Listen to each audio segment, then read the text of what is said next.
ஸ்டாலின் வெளிநாடு போயிருக்கார். போய் தமிழ்நாட்டுக்கு நிறைய தொழில் முதலீட்டு ஈர்ப்பு தான் போயிட்டு இருக்கார். ஏற்கனவே 4 முறை வெளிநாட்டுக்கு போனார். அங்க வெளிநாட்டுக்கு போய் சைக்கிள் ஓட்டிட்டு இருந்தார். சைக்கிள் ஓட்டினார்ல, உண்மைதானே? எல்லா முதலமைச்சரும் மற்ற மாநிலத்திற்கு முதலமைச்சர்லாம் வெளிநாடு போனா என்ன காரணத்துக்கு போவாங்களோ அதை செய்வதற்காக போவாங்க. ஆனா தமிழ்நாட்டில் இருக்கிற முதலமைச்சர் ஸ்டாலின் அவர்கள் வெளிநாடு போய் சைக்கிள் ஓட்டுறது தான் மிச்சம். அதைத்தான் நம்ம பார்த்து ரசிச்சோம், வேற ஒன்றும் கிடையாது. 4 முறை வெளிநாடு போய் 18,000 கோடி தொழில் முதலீட்டை ஈர்த்திருக்கிறீங்க. கொரோனா காலம், அந்த காலத்தில் கூட சுமார் 60,000 கோடி தமிழ்நாட்டில் தொழில் முதலீட்டை ஈர்த்த அரசு அம்மாவுடைய அரசாங்கம். எப்போ ஸ்டாலின் வெளிநாடு போயிருக்கார், ஜெர்மன் போயிருக்கார். அங்க போய் 3,200 கோடி தொழில் முதலீட்டு ஈர்க்கப்பட்டு புரிந்துணர்வு ஒப்பந்தம் போட்டான்னு சொல்றார். இந்த நாட்டு மக்கள் தெரிந்து கொள்ள வேண்டும், எங்க புரிந்துணர்வு ஒப்பந்தம் போட்டாங்க? ஏற்கனவே அனைத்து இந்திய அண்ணா திராவிட முன்னேற்ற கழக ஆட்சியில் அவர் போட்ட புரிந்துணர்வு ஒப்பந்தம் 2ல தொழில் நடந்துகிட்டு இருக்குது. அந்த தொழிற்சாலை விரிவுபடுத்துறாங்க, எக்ஸ்பென்ஷன் பண்றாங்க, விரிவுபடுத்துறாங்க. அந்த விரிவுபடுத்துறதுக்கு புரிந்துணர்வு ஒப்பந்தம் ஜெர்மன்ல போய் போடுறார். எப்படி நாடகம்?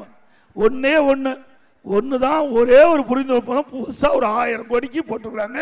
அதுவும் இந்தியாவில் பல்வேறு மாநிலத்தில் அந்த தொழிற்சாலை இயங்கி வருகிறது. 3 புரிந்துணர்வு ஒப்பந்தத்தில் 2 அண்ணா திமுக ஆட்சியிலே கொண்டு வரப்பட்டு அந்த தொழிற்சாலை இயங்கி வருது. அதுல விரிவுபடுத்துறதுக்கு தான் இந்த புரிந்துணர்வு ஒப்பந்தம். ஆக இதையெல்லாம் மக்களை ஏமாற்றி நாடகமாடி ஏதோ சொந்த வேலைக்கு போயிருக்கார். அந்த எந்த வேலையும் நம்ம கண்டுக்கு கொள்ள வேண்டிய அவசியம் இல்லை. இது புரிந்துணர்வு ஒப்பந்தம் போடுறதுக்காக போகல. புரிந்துணர்வு ஒப்பந்தம் போட வேண்டும் தான் தமிழ்நாட்டிலே போட்டுக்கிறான். ஏன்னா இந்த தொழிற்சாலை தமிழ்நாட்டில் இயங்கி வருது. விரிவுபடுத்துவதற்கு அங்கேயும் போய் புரிந்துணர்வு ஒப்பந்தம் போடணும். தமிழ்நாட்டிலிருந்து ஜெர்மனி கழிச்சு அங்க புரிந்துணர்வு ஒப்பந்தம் போட வேண்டிய நிலைமை என்ன? இங்கேயே புரிந்துணர்வு ஒப்பந்தம் போட்டுக்கலாமே. ஆக இதில் ஏதோ தில்லுமுள்ளு இருக்குது. இதையெல்லாம் மக்கள் புரிந்து கொண்டால் சரி. ஒரு வார காலமாக ஜெர்மனி, இங்கிலாந்து பயணத்தை நான் மேற்கொண்டேன். மன நிறைவோடு நான் திரும்பி இருக்கிறேன். இந்த பயணத்தை பொறுத்தவரையில் மாபெரும் வெற்றி பயணமாக அமைந்திருக்கிறது. மொத்தம் 15,516 கோடி ரூபாய் மதிப்பிலான முதலீடுகள், அதாவது 15,516 கோடி ரூபாய் மதிப்பிலான முதலீடுகளை ஈர்த்து 17,613 பேருக்கு வேலை வாய்ப்பு அளிக்கக்கூடிய வகையில் 33 புரிந்துணர்வு ஒப்பந்தங்கள் போடப்பட்டிருக்கு. தமிழ்நாடு மேலே நம்பிக்கை வச்சு 10 புதிய நிறுவனங்கள் தொழில் தொடங்குவதற்காக முன்வந்திருக்காங்க. உயர்கல்வி, சிறுதொழில் போன்ற துறைகளில் 6 அமைப்புகள் நம்மோடு இணைஞ்சு கூட்டு முயற்சிகளை மேற்கொள்ள இருக்காங்க. ஏற்கனவே இருக்கக்கூடிய 17 நிறுவனங்களும் மற்ற மாநிலங்களை நோக்கி போகாமல் நம்ம மாநிலத்திலே தங்களோட தொழிலை மேலும் விரிவுபடுத்துவது, எக்ஸ்டெண்ட் பண்ணுறதுக்கு முடிவு செஞ்சுருக்கிறாங்க. இந்த ஃபாரின் விசிட்டில் தான் மிக அதிக அளவிலான முதலீட்டுகள் ஏற்கப்பட்டிருக்கு என்பதையும் மகிழ்ச்சியோடு நான் தெரிவிச்சுக்க விரும்புகிறேன். ரொம்ப சக்ஸஸ்ஃபுல் டூர். இந்த டூரு ரொம்ப ப்ரௌடான டூராக இந்த பயணம் அமைஞ்சிச்சு. அது ஏன்னா உங்களுக்கே தெரியும், இந்நேரம் உங்களுக்கு தெளிவாக தெரிஞ்சிருக்குன்னு நினைக்கிறேன். ஆமாம், 1000 ஆண்டுகள் பழமையான உலகின் முதன்மையான ஆக்ஸ்போர்டு பல்கலைக்கழகத்தில் தந்தை பெரியாருடைய திருவுருவப்படத்தை திறந்து வச்சது தான் அந்த பெருமைக்கு காரணம். அது மட்டுமல்ல, சுயமரியாதை இயக்கத்தினுடைய 100ஆண்டு கருத்தரங்கத்தையும் நம்ம கடந்து வந்த பாதையையும் இனி அடைய வேண்டிய இலக்குகளையும் விளக்கமாக நான் அந்த நிகழ்ச்சியில் பேசியிருக்கிறேன்.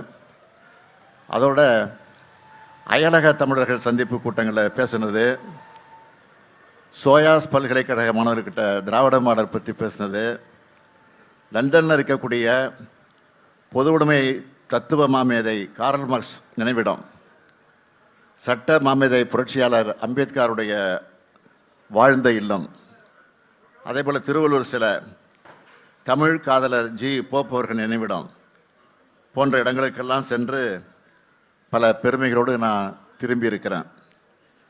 முதலீடுகளை ஈர்க்கச் சென்ற முதலமைச்சராக மட்டும் இல்லை, பெரியாரின் பேரனா, திராவிட இயக்கத்தை சார்ந்த தலைவராக, சுயமரியாதை உள்ள ஒரு தமிழனா, இந்த பயணம் எல்லா வகையிலும் எனக்கு பர்சனலாக மறக்க முடியாத பயணமாக அமைஞ்சிருக்கு.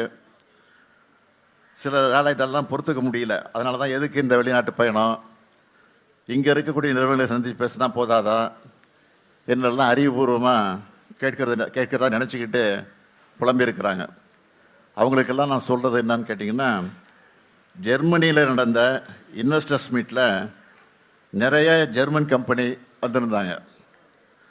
அப்போது நம்ம தமிழ்நாட்டை பற்றி எடுத்து சொன்னதும் பல முதலீட்டாளர்கள் என்ன சொன்னாங்க தெரியுமா, தமிழ்நாட்டில் இவ்வளவு பொட்டென்ஷியல் இருக்குன்னு இப்போ நீங்கள் சொன்ன பிறகு தான் தெரியுது. இதுக்கு முன்னாடி வேறு ஒரு மாநிலம்தான் தங்களுடைய பொட்டென்ஷியலை பற்றி பெருமையாக சொல்லிகிட்டு இருந்தாங்க. இனி நிச்சயம் தமிழ்நாட்டை நோக்கி நிறைய முதலீட்டாளர்கள் வருவாங்கன்னு சொன்னாங்க. அடுத்து ஜெர்மனியில் NRW மினிஸ்டர் பிரசிடெண்ட் திரு ஹென்ரிக் ஹூஸ்ட் அவர்களை சந்தித்து பேசினேன். அவரும் அதையே தான் சொன்னார். இப்படியான தொடர்புகளை ஏற்படுத்தவும் பார்ட்னர்ஷிப் உருவாக்கவும் தான் வெளிநாடுகளுக்கு முதலமைச்சரான நானே நேரில் போனேன். ஒரு மாநிலத்தோட தலைமை பொறுப்பில் இருக்கிறவர் இன்னொரு நாட்டோட மாநிலத்தில் தலைமை பொறுப்பில் இருக்கிறவரா அந்த பொறுப்பில் இருக்கிறவங்க சந்திக்கும் போது பிஸ்னஸை தாண்டி இந்த உறவு வலிமையாகுது. அதுதான் முக்கியம்.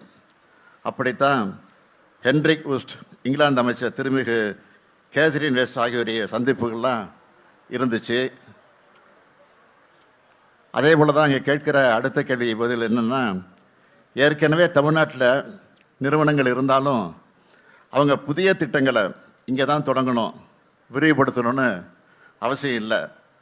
அவங்களோட புதிய முதலீடுகளையும் தமிழ்நாட்டிலே மேற்கொள்கிறதா உறுதி செய்ய வேண்டிய நிறுவன உயரதிகாரிகளை சந்தித்து பேசுகிறப்போ தான் அதை அவங்க உறுதி பண்ணாங்க.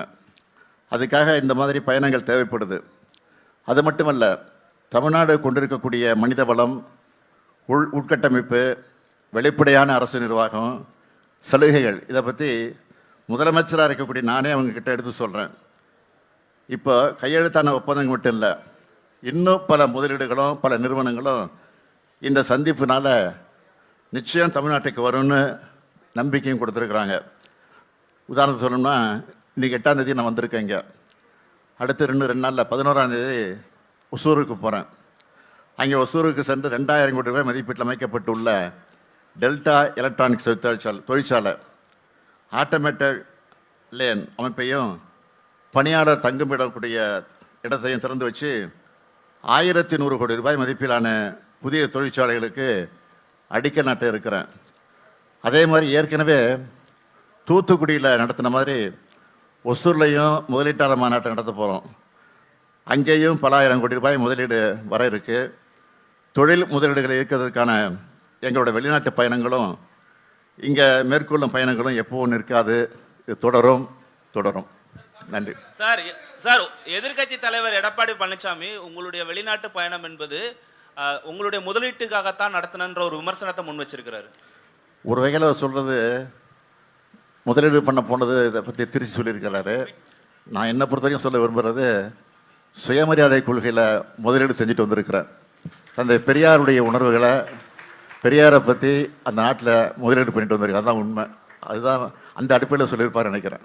சார், அதிமுகவிலிருந்து செங்கோட்டையன் அவருடைய பதவி பறிக்கப்பட்டிருக்கு. இதை பற்றி உங்களுடைய கருத்து என்ன சார்? ஆக்கபூர்வமான கருத்துக்களை பேசிகிட்டு இருக்கிறோம். இந்த அக்கபூர்வமான கேள்வி தான் கேட்குறீங்களா? விட்டுருங்க சார். தமிழர்களை சந்திச்சிங்க. தமிழர்கள் தமிழ்நாட்டில் முதலீடு செய்யணுங்கிற மாதிரி அழைப்பு விடுத்தீங்க. அவங்களோட எதிர்பார்ப்பு என்னவா இருக்கு சார்? அவங்களோட ஆர்வம் என்னவா இருக்கு? அளவு கடந்து ஆர்வமாக இருக்கிறாங்க. அதான் நான் சொன்னேன், ஏற்கனவே தெளிவாக சொல்லியிருக்கிறேன். ரொம்ப போட்டி போட்டுக்கிட்டு அவங்க முதலீடு செய்கிறது தயாராக இருக்கிறாங்க.